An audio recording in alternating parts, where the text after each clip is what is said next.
Lo, she is one of this confederacy. I think that everyone puts a piece of themselves into their character, and so I've discovered characteristics about myself that I never knew existed. It's very liberating and exhilarating to get the opportunity to portray characters that aren't yourself, because it's expressing yourself, just like a painter expresses himself, but the actor gets to be a part of the painting.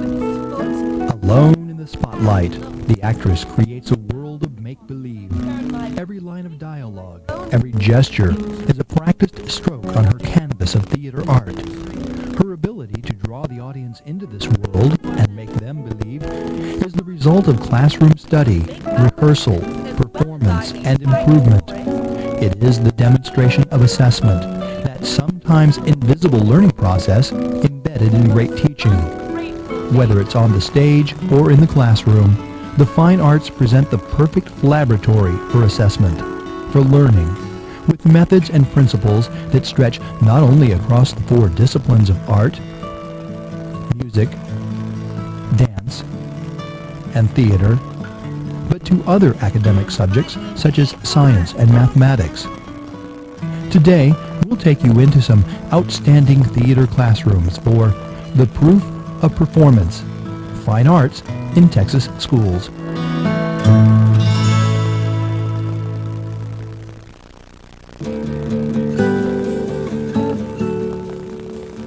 Write comments to support your evaluation scoring. Pride and Prejudice. Students at Eisenhower Middle School in San Antonio are deep into rehearsals of their play based on the work by Jane Austen. And it's time for their instructor, Beverly Burnside, to bring out the videotape. Simply delightful, so dashing. The students are watching video of their work from the previous day. Self-evaluation and feedback are cornerstones to the most effective kind of assessment in the classroom. As a theater teacher, you have to use a lot of different bags of tricks to work with the students, and if you keep using the same style of assessment day in and day out, they tend to tune it out. You scored it. Now write some specific comments to help support it. Then Beverly turns off the video and engages her students in critical thinking. They write critiques with comments supporting their opinions. The exercise takes students from the performing arts to language arts.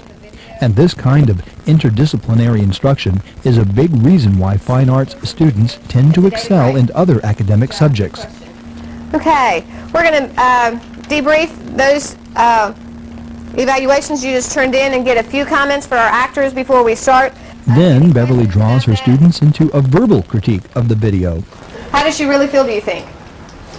Kind of jealous, maybe. Maybe a little bit jealous. Chrissy, is that how your character's feeling at that point when she states that? Well, yeah, practically. But she's also like upset that, she'd even say that to her, It's an opportunity to not only look for ways to improve their overall skills, but provide some clear and attainable goals for the rehearsal that will follow. We need to work on finding something to do with our hands and our bodies. The video is also assessment for Beverly. It provides her with critical feedback about how well she is performing. Things that you taught back in early fall sometimes crop up in their evaluations, and you're thinking, wow, they retained that information, all right, I'm on track, and they're doing well. So the assessment tool not only gives me the opportunity to see what they've learned, it also gives me an opportunity to let them experience and grow themselves. When the students rehearse the scene today, they work on the elements that they discussed. Beverly is side coaching. Your motivation is that you want to go and see. Sometimes directing, Quiet on set. but frequently questioning her student actors, encouraging them to make choices that will improve their performance. Okay, freeze. Your reaction right there. You rolled your eyes. Why do you think you did that? Getting them there and then allowing them to continue to stretch and pull that out and find that individual assessment and make those choices and commit to those choices and then live up to those choices. That's the exciting thing, because then they've got ownership not only of their thoughts but their expressions when they perform them for an audience. Give it to me. In her next class, Beverly leads an exercise that will help develop skills necessary for performing on stage.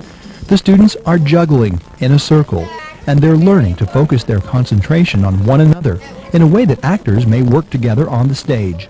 The warm-up with the group juggle is a great ensemble focus, learning who's communicating with them and who they have to send the message to. So interaction skills that are part of the TEKS.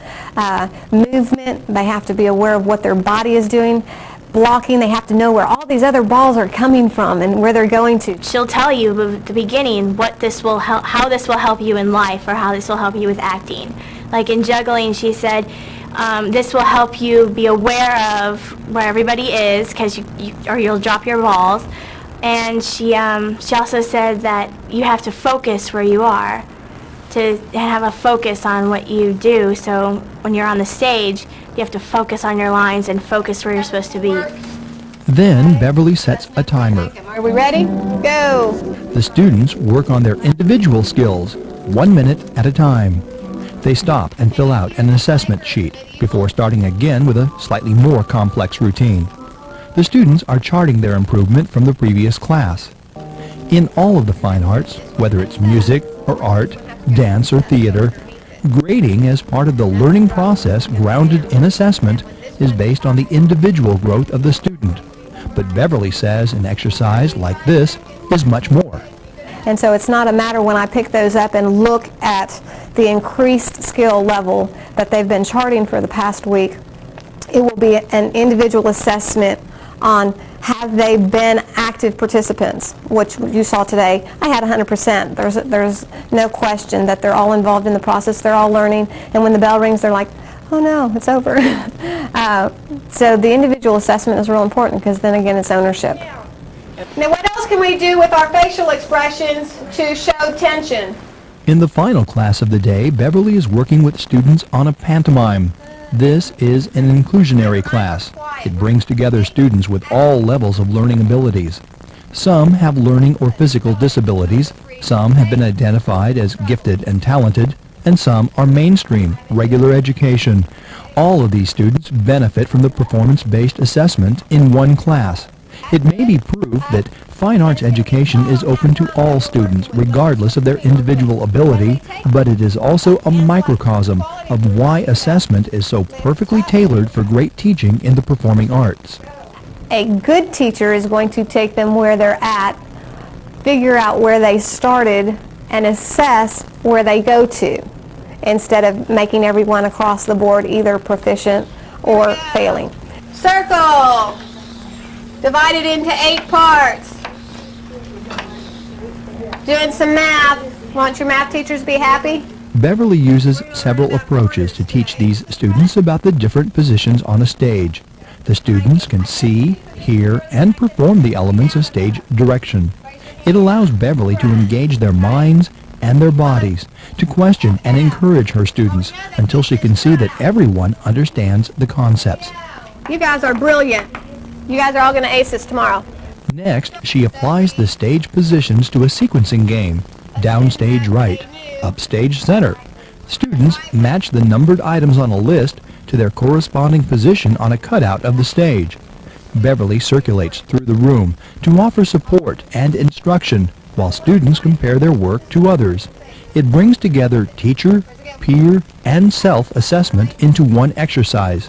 I saw cooperative learning, cooperative assessment, I guess you might say, where they got into the groups and did sequencing, number sequencing, and pie charts, and it was a math game, and it was a wonderful assessment strategy for learning, especially with groups of different level students. Put your hand up in the air. Turn your hand so your palm is facing your forehead. Bring it down. Bring it past your forehead, back, reach, reach, reach, reach. Pat yourself on the back for a job well done. Good job.